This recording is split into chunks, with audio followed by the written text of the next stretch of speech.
So you had a really good on-screen and in animation. And we could talk more about animation. Sure. That's absolutely. Yeah, we have Legally we have more, allowed. we have more. Yeah, we're yes. Great. We can talk about Big Hero 6, the television series, but I think we can talk about the movie. I know. Oh, weird.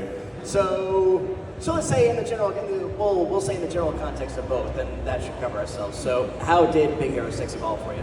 How did the casting come about?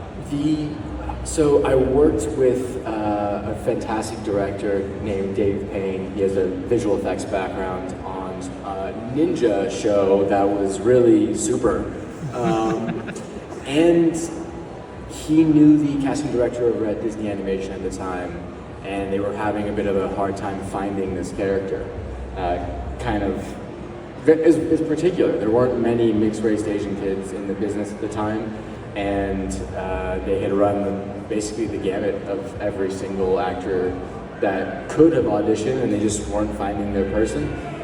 Dave recommended me. I ended up going in for an audition, and one thing led to another again. And it's funny because in the process of auditioning, you just really never know, and you have no expectation. And I got in the habit of just like never assuming I was going to do well or get it, so that I wouldn't let myself down. So when I would get another callback and I would be asked to return, it's like, are you sure? Yeah, okay, all right. And each time I showed up to Disney and went through the gates and went to an audition at the Hat, it was a surreal experience. I was like, are you sure? Me? Okay, cool. But ended up being the right fit, I think, for the character, and I think we would agree he was the right fit. Yes. And what a sleeper hit too. I mean, really, it was. I remember the original comic, and of course, that had very little to do with these interpretations. Sure. But it worked. Yeah. And it absolutely worked. And I was so glad you were able to turn to the role of television. Yeah. That's how we're able to talk about it now. Yeah, the television role, absolutely. Right. Not the film that grossed more domestically than Interstellar opening weekend, which was a huge win for us. To open the same weekend as one of Nolan's best films was a little nerve-wracking, but Disney fans, you guys show up, so very grateful. And that was to me, it's also too because it was very indicative that Disney was not afraid to experiment with the Marvel properties, which is why I was just like, oh, okay, this works. And again, who doesn't love a big puffy robot? I mean, yeah, Baymax just instantly became an icon. So I remember they fast-tracked it. I did equity work at the Kingdom over here, and I remember they fast-tracked the costume. Oh, did they? Yeah.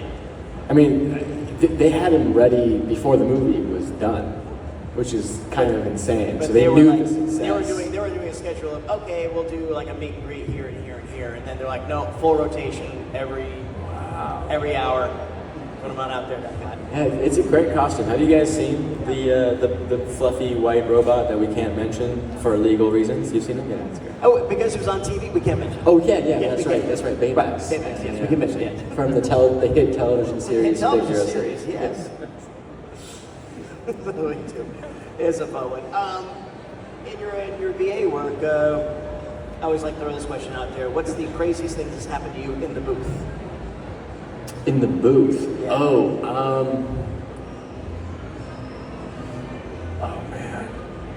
There's this one recording studio in Burbank in California that literally everybody you can think of stops through. So there was one day I saw, God, why am I blanking on his name now that I'm telling the story? The voice of SpongeBob. Why can't somebody knows it? Tom Kenny. Thank you so much. Tom Kenny had a recording session before me, and I didn't know who was in the booth at the time. I was, a little late, 5 minutes, and I was like, oh, they closed the door. It's like, oh no, I've lost my job. That wasn't the case. Tom was just in the booth working, and out comes Tom. And I lost the ability to speak, because I was like, you are my childhood, sir. Like, thank you for countless laughs and maybe affirming that this job actually, it means something, because when you're in the booth and just speaking into the void, you really have no idea if it's going to land. You have no idea if it's purposeful or meaningful. But meeting someone that was my childhood hero, Tom Kenny, and realizing that he had a profound impact on my childhood.